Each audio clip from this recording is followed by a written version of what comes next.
Ex Bethelite here. Question: how do you grow up with your parents but not know your parents? Again, how do you grow up with your parents but not know your parents? There's plenty of people who don't know who their father is. Why? Because he wasn't around. Maybe he left when that person was 5 years old, or maybe even younger, to where the person doesn't even remember seeing their mother, father, some of their brothers, sisters, whoever. However, how do you grow up in the same house with mothers, fathers, brothers, sisters, and not know them pretty much at all?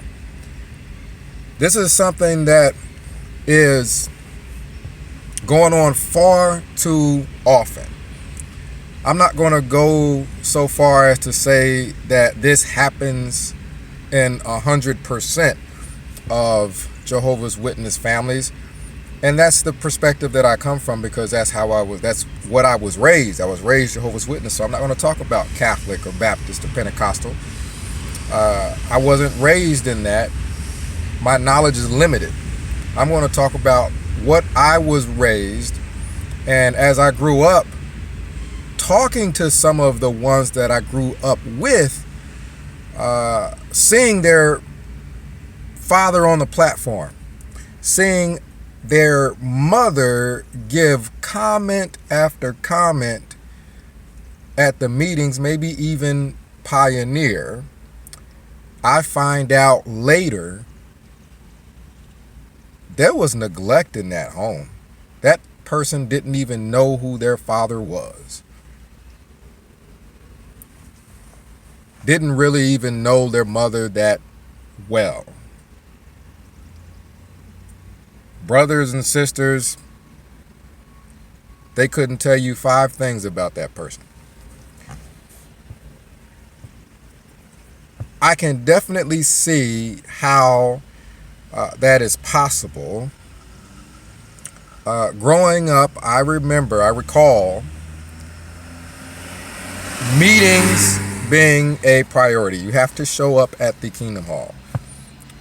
Commenting at meetings being a priority. I recall being told after a book study, if you don't give, I can't remember if it was 1 or 2, if you do not give 1 or 2 comments, you will have to, the book study was at our house back at that time, you will have to immediately go straight to your room after the book study.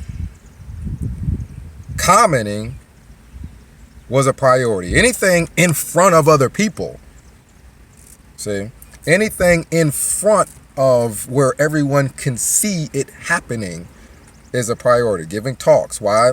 You're doing it in front of people. You get patted on the back. Oh, that was such a good talk. Comments. I think I made myself clear. Everything that you're doing in front of people is what I see too often given emphasis. But behind closed doors, when that door is shut and everybody isn't looking, well, you're not even possibly even having any kind of quality time with your children. I remember having a family study. Now, there's nothing wrong with a family, a Christian family, sitting down and reading the Bible together, studying the Bible together, discussing the Bible together. But that should not be the only thing that this family does together. You live together. You should talk about, well, how was school? What happened at school? Do people even eat at the same table anymore? How was work? What happened at work? If your child says, I'm getting teased a lot at school. Matter of fact, I got beat up in the locker room at school. What is the reply? Oh, I'm going to get involved. I'm going to go and talk to some teachers. I'm going to show up the next day at school. Or is it, oh, okay, head to my room, close the door, kid will figure it out. It's not important. I got to focus on, I got a talk to give at another hall somewhere.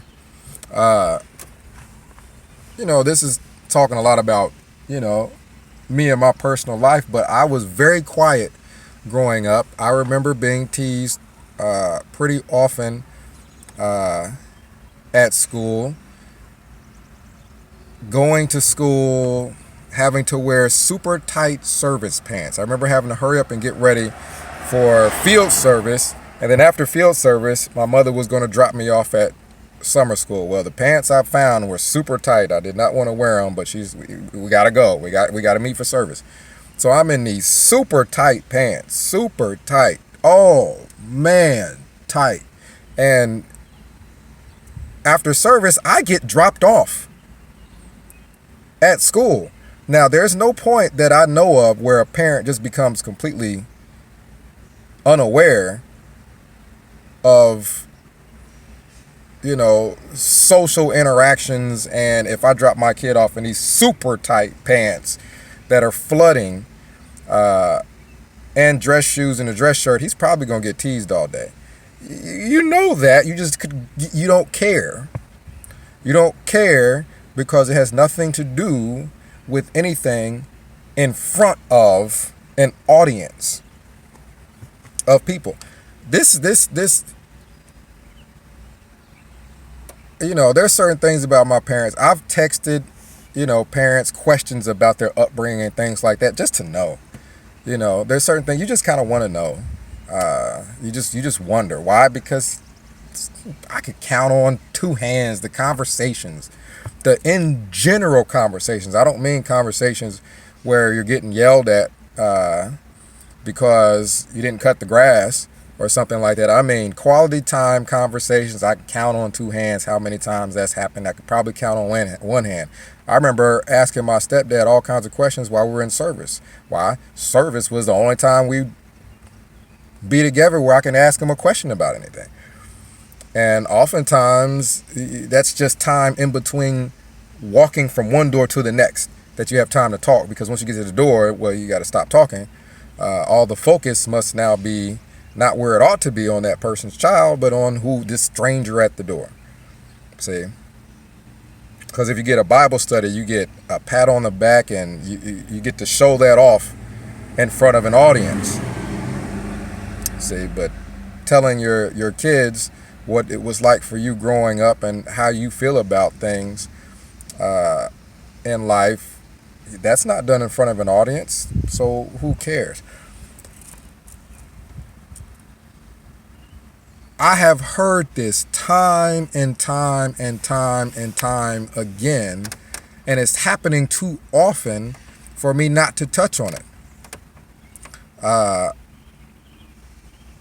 The only time that I'm aware of that a child becomes an issue or a child becomes a focal point, keep in mind, I'm not talking about every JW household. There are probably some good parents out there, but this is what I'm constantly hearing.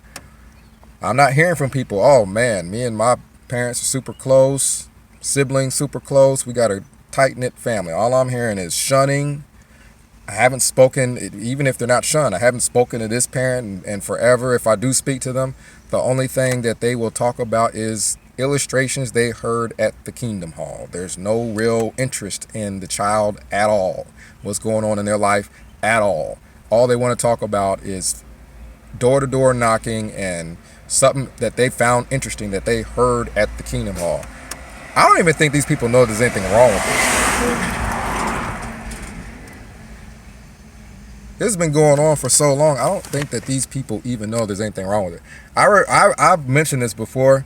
I can't remember if I've mentioned it in a video, but I remember and with the tight pants, boy, that was the worst day of school. I got teased all day. I couldn't. The minute I stepped in the school, all I heard was silence. People were like, because it's like, throwing a steak in front of a lion. Everyone else that normally got bullied was so happy I was there because I took all the attention off of them.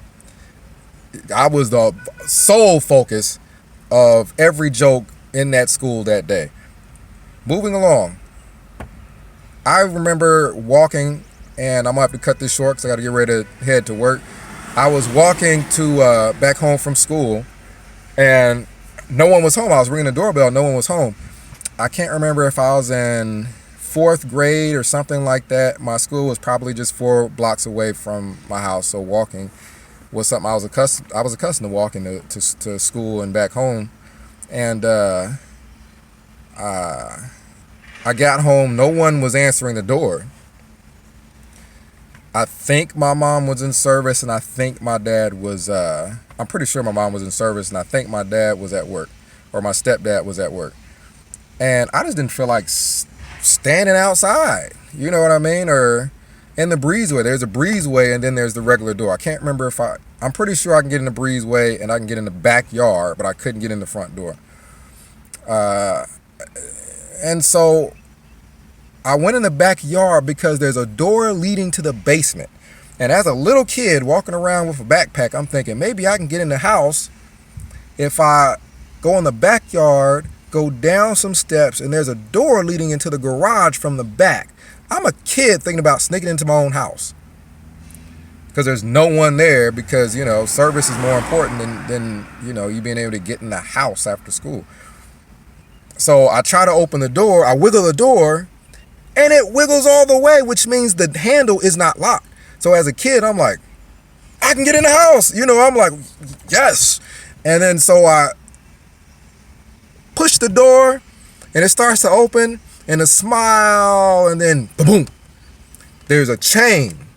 That chain link. So of course it gets to where the chain stops. And maybe there's a way to get that loose, but as a kid, I couldn't figure it out. I did that, and I tried poking at it, and I couldn't get it loose. And then you hear beep, the alarm was set. So after a while of beep, you hear you could hear it across the block, the alarm going off. And I didn't know what to do as a kid, so I kind of walked away from my own house as a kid. And I walk away for a while, and then when I come back, there's police there. So I kind of glance at the police. Keep in mind, I'm like freaking 4th grade. I'm a little kid. 3rd, 4th grade, somewhere around there. And I glance at the police, and I glance away, and I try to walk past my house like it's not my house. And a police officer was a woman. She said, "Excuse me, do you live here?" And I look at her and say, had to let that truck pass. I look at her and say, "Yes." And she said, "Did you try to open the door?" And I thought for a while, you know what I mean? Do I plead the 5th? I'm about to go to jail. I don't know. I'm a little kid. And I say, "Yes." And she's like, "It's okay. We're here because the alarm went off. And do you know your mom?" So it starts all that. And long story short, I stayed with the police officer until the next door neighbor comes around and says, I know him. He can stay with me until his mom gets back. So I stayed with my next door neighbor until my mom got back. But all these stories that I'm hearing from people that you think it's just you, then you find out that no, the people who were doing all the commenting and talks at assemblies that you thought, oh, their family must be great.